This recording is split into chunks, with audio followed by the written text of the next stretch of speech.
Welcome to the Path to Be Well podcast, a podcast about being well. I'm Doug Rawson. Join me, Mark Tremblay and Paul Clory, as we provide tips, tools, and strategies while answering your questions with the goal of helping 100,000 people who suffer from a chronic medical condition fulfill a better quality of life by considering the safe use of cannabis in their treatment plan. This information session is intended for individuals who are generally in good health, are generally well-adjusted, are functioning effectively, and are not in need of medical treatment, including for mental health disorders. This information session does not involve the diagnosis or treatment of any medical condition or mental disorder and does not prevent, cure, or treat any mental disorder or medical disease. Further, this session is not a substitute for therapy, counseling, psychoanalysis, medical treatment, substance abuse treatment, or the advice or services of a medical professional. It is your responsibility to seek independent guidance from medical professionals to the extent necessary. In this podcast episode, Paul and I bring awareness to our roadmap to wellness. We focus on the third stage, be informed, and precisely the sixth step titled My Dosing. For more information about dosing considerations with sublingual dosing, you can download free resources and have them delivered to your inbox. Visit weedwell.co/map6 or send us a text message to 705-805-8264 with a message #map6 to have the link sent to you. If you have a topic that you'd like covered in a future podcast episode, please send us a text message to 705-805-8264. Now, let's join in the conversation. Paul, good day to you. It's hard to believe it's already been a week since last week we were together covering our first step on our stage of be informed. Last week, Paul, we had a great conversation talking about methods of consumption. Today, we're going to talk about dosing. But before we do that, Paul, why don't we review our stages? Good day to you, though, before we do dive into the stages, Paul. How's your week been?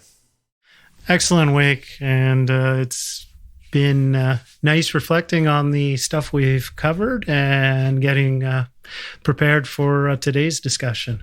But to get into the previous stuff we've talked about, our first section was be clear, and really a key foundational step on getting clear about your health history, creating your health selfie, as we termed it, and really delving in and understanding the medications you're taking, why you're taking them, what you hope to achieve by taking them, and really getting a handle on you, your health, and your medications. From there, we went into be aware. Our second stage, we talked about sleep and gave the listeners a number of tips for sleep hygiene before you even consider medicating with cannabis or pharmaceuticals or otherwise. And that culminated into creating a health goal. We used the SMART acronym for that, but really the first two steps was get a handle on where you are and in simple terms, see where you can be in the future by creating that health goal. On to be informed. Now we start giving tools. Last week's tool was about methods of consumption. So how you're going to consume. And, with that, it's we talked about the four main methods of consumption. And it's important to point out, you don't have to pick one. It might end up being a combination of two or three. But we did mention one important thing, whichever way you go, start low and go slow. And ease your way in and start listening to your body and getting in tune with what it's telling you. So now we're up to today, still in Be Informed, and we're on sublingual dosing. Perfect. And Paul, we did end the conversation last week about sublingual dosing, and we talked about the pros and cons with all methods. And we tend to emphasize a little bit last week saying that we tend to lean towards sublingual dosing as our preferred path. But like you just said, there is no one size fits all. There is no one solution that's best for all circumstances. And one example we gave last week was our migraine example. And we said, using a sublingual dosing may reduce the intensity and frequency, but when an acute episode comes on, you're going to need to lend towards a fast-acting agent, and that may be the inhalation method. But one of the things we talked about during our discussion, we said why we like the sublinguals, because the certainty and the clarity of the actual dosing that you're getting. Where if we were to vaporize, as the example, or inhale our product, we don't actually know how much of that product are you actually getting and is actually being metabolized that you're actually consuming as you're dosing. But with the sublingual and using what you started with by starting low and going slow, we do know with great certainty how much you're using and where should we be adjusting. As we start talking about tapering up and tapering down, we have some great certainty about what that dosing regime looks like. But it also gets confusing, Paul. There are multiple suppliers and multiple jurisdictions. Everyone calls their product something different, and the concentration baselines are different between them all. And you've mentioned already, the delivery agent with the sublingual tends to be like the eyedropper or a syringe or some sort of delivery agent that you got to take the product from the supply, so from the bottle, and you got to be able to find the delivery, the eyedropper, the syringe, and then you would consume it. And in the past, people would say I'm using one dropper or half a dropper or half of a syringe, and most of the syringes tend to be 1 milliliter. But what we're trying to say today, the importance is, let's not talk about the amount of volume you're taking.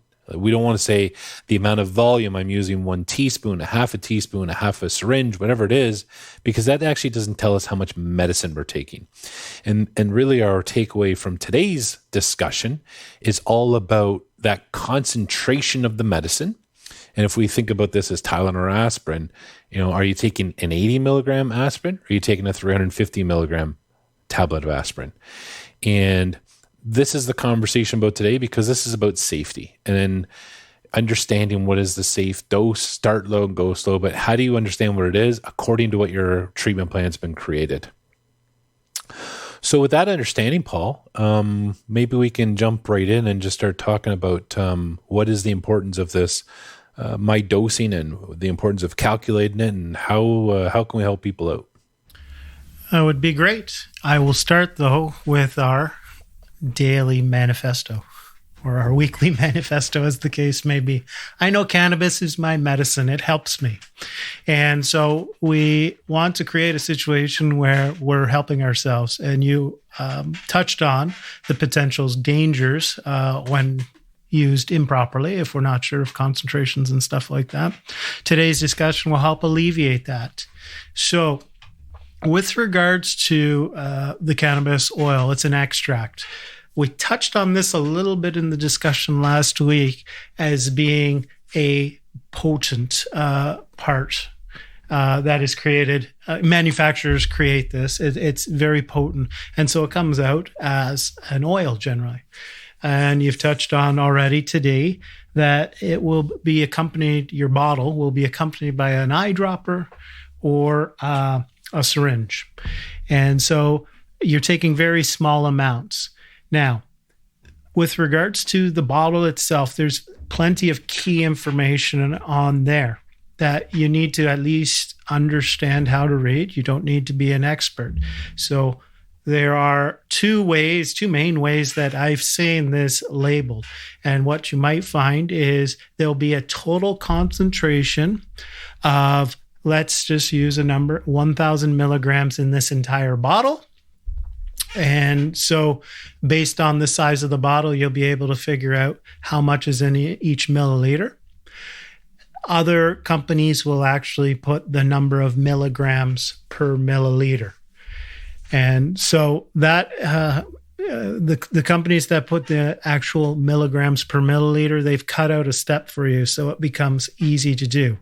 And then you're going to get scared of math. So let's just take one step first.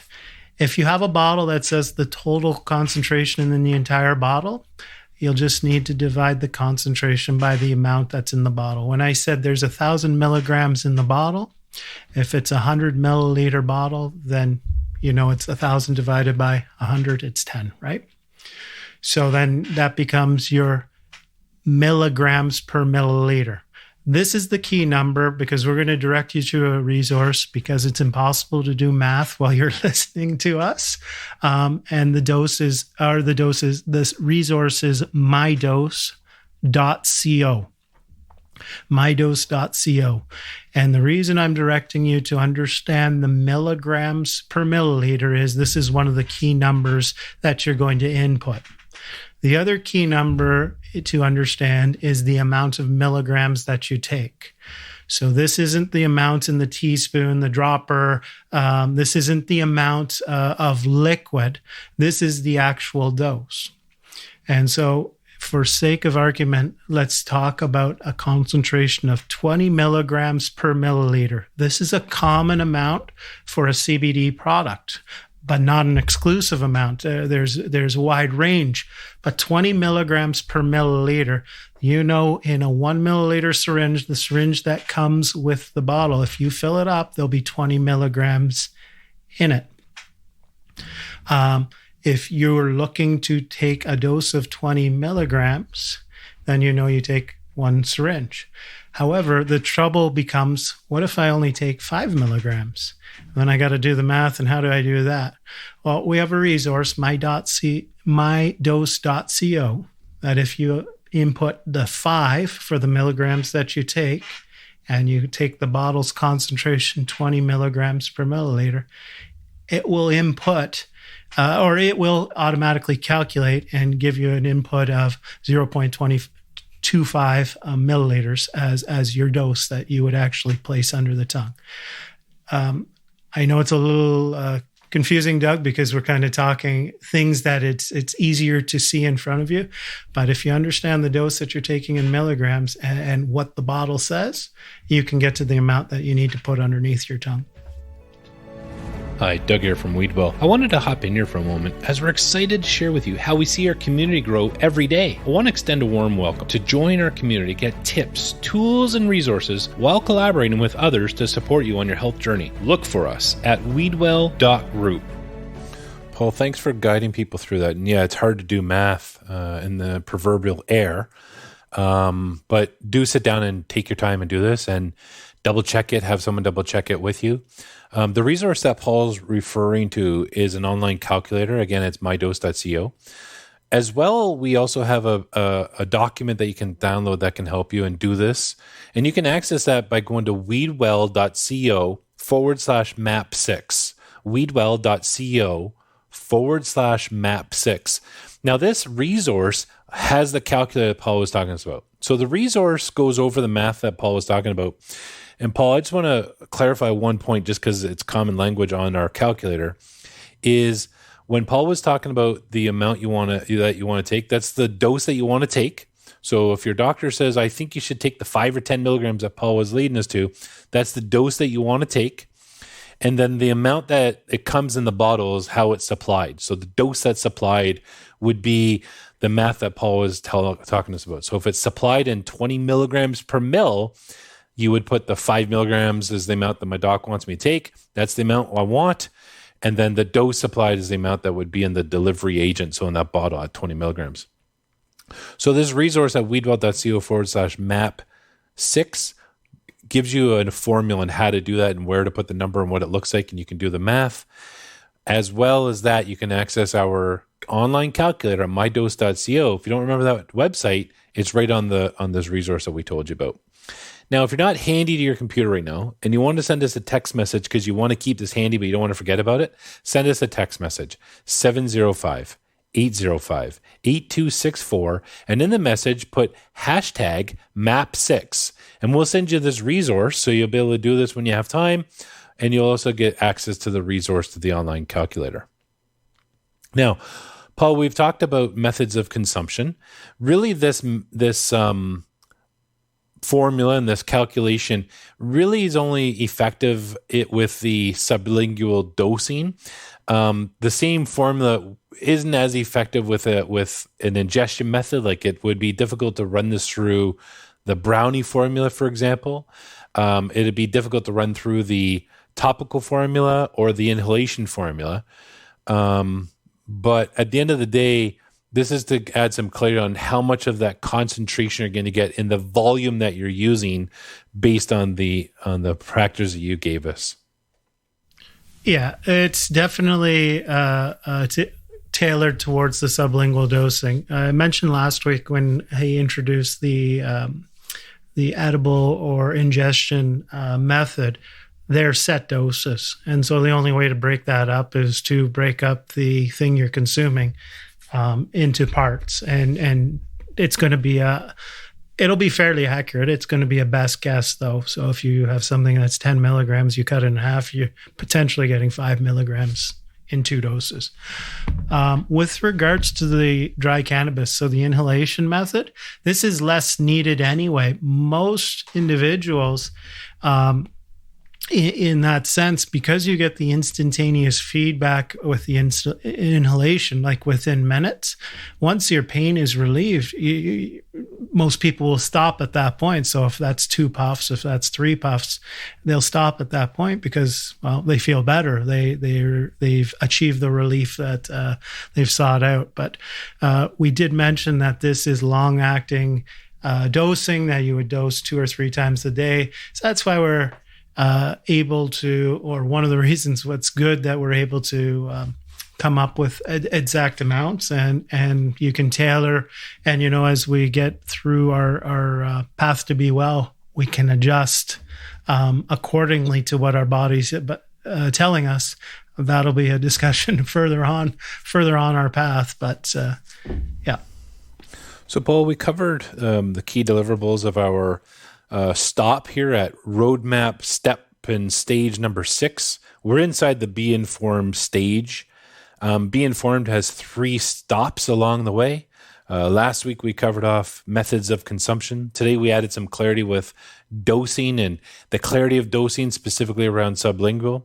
Next week we're going to be back to talk about treatment plan. Maybe just give a high-level overview about what people can expect from us next week. So we're going to go through all the parts that make a treatment plan. And so there's really 4 parts to it, and we're going to go through and why this would be important here and why that would be important there. So you'll want to catch that. Paul, homework. In order for people to get the most out of next week's item, being the treatment plan, we always say that everything compounds and adds onto each other. So if you haven't had time, I would say like doing the work in the Be Clear stage is important, as well as completing stop number 4, creating our health goal. Those elements are going to add some clarity to next week's work about creating your treatment plan. Anything to add on that? No, I think you've covered it. Building blocks, moving forward, and step-by-step process. Don't shortchange yourself. Paul, great conversation today. I look forward to our conversation next week as we dive into the discussion about treatment plan, and we end up wrapping up this next milestone of the Be Informed stage, and we move into the following stage called Be Progressing. But until then, Paul, I look forward to our conversation next week. Until then, have a good rest of your day and be well. Thanks for joining us this week on the Path to Be Well podcast, a podcast about being well. Make sure to visit our website at weedwell.com, where you can subscribe to our show so you never miss an episode. While you're at it, if you found value in this week's show, we'd appreciate you sharing this podcast or leaving a comment or rating. We look forward to you joining us next time. Until then, be well.